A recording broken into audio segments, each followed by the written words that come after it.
very difficult because we all grew up playing rock and roll and blues, and from the blues point of view, we'd never ever been to America, so I don't know how you can, how you can equate playing the blues if you've never heard of the King Biscuit Hour, or you've never been to Memphis, or you've never been to the Delta. And to be in England playing the blues, it meant you were only, for me, it meant you were just being like, what's the word, a facsimile, really, of trying to play blues, and you were just copying the notes. It wasn't from an inner you know.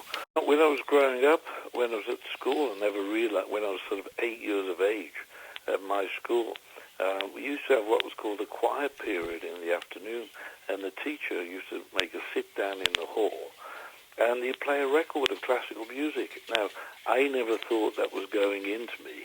I just thought it was there to make me go to sleep. So the teacher could have a couple of hours for themselves, without having children running around all over the place. But obviously, it went in. The harmonies and the harmonics obviously sort of got into my psyche somehow.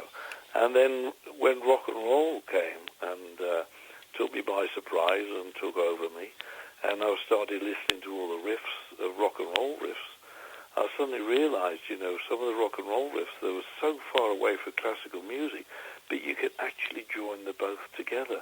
It was like a circle, really. One was so far left and one was so far right, they met again.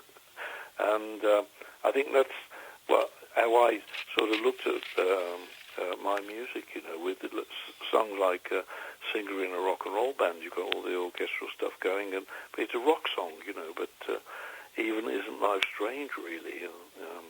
So that was where I was coming from.